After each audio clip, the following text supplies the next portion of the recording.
Şimdi o öğrencilerimiz Sayın Muhtar 665 proje arasında birinci oldu. 8 ülkenin katıldığı. Böylesine güzel çalışması olan arkadaşlarım. Şimdi öncelikle bugün böyle çok anlamlı, çok değerli bir mekanın açılışına hep beraber şahitlik ediyoruz. Bu mekanın açılışı noktasında biz de gerçekten bu hastalarımızın ihtiyacına cevap verme noktasında kendimizi sorumlu hissettik, zorunda olduğumuzu hissettik. Çünkü bunlar, bu değerli insanlar da bizim vatandaşlarımız, onların da gerçekten kendisine ait hissettiği, gelip rahatlıkla hem bu ürünleri alabildiği, bundan istifade edebildiği bir ortam, bir mekan oluşsun istedik. Bu noktada onların bu çabalarına biz de bir karşılık verelim dedik. Allah'a şükür bugün bu ortam oluştu. Rabbim hayırlı ve uğurlu etsin. hepinizi sevgi, saygı ve muhabbetle selamlıyorum. Çölyak Derneğimizle de dönem başında Sayın Başkanımız ve ekibi ziyaretimize gelmişti. Orada tanışmıştık. Biz de İl Milli Eğitim Müdürlüğü olarak bakanlığımızın talimatları noktasında her ilde meslek liselerimizde bir fırın oluşturma çabası içerisine girdik. Şu an bir ay içerisinde inşallah fırınımızı yapacağız. Tabi burada asıl önemli bir husus var. Bunun altını çizmek istiyorum.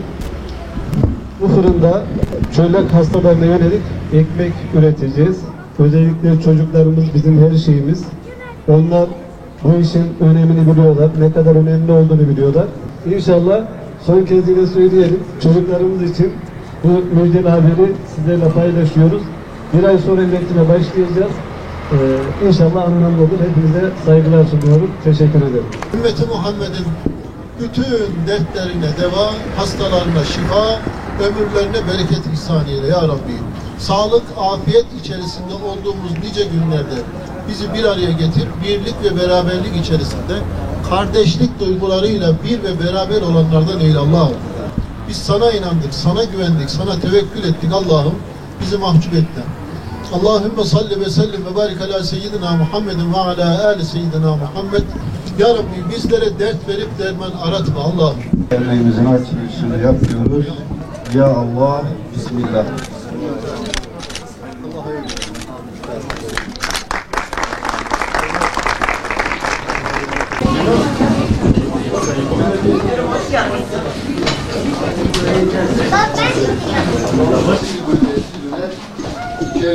Maalesef gelir üretilmiyordu. Elhamdülillah. Şu an üretiyoruz değil mi? Elhamdülillah başkanım sayenizde çok iyi böyle bir yerimiz var. Burası hem hastanemiz, hem hastanemiz, hem kafemiz, hem derneğimiz, hem çay ocağımız, hem toplantı alanımız bizim her şeyimiz. Tebrik ediyoruz. Destek bakımından kaliteli bu iş. Güzel.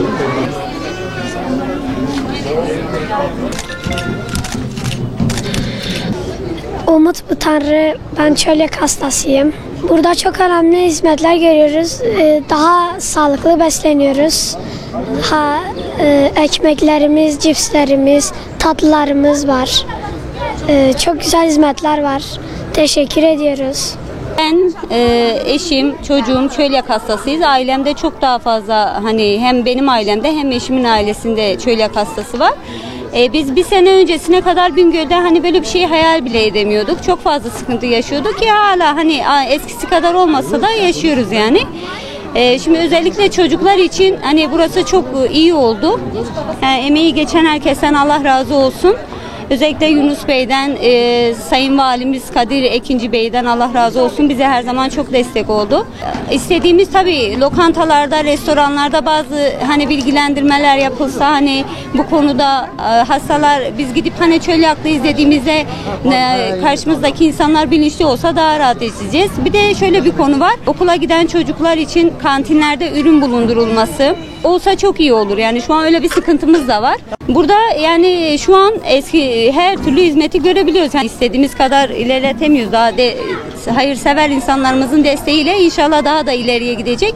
Hani ekmekti, poğaçaydı, simitti, yani pizzaydı. Biz bunları bu sene bol bol gördük derneğimiz sayesinde. İnşallah daha da ileriye gidecektir.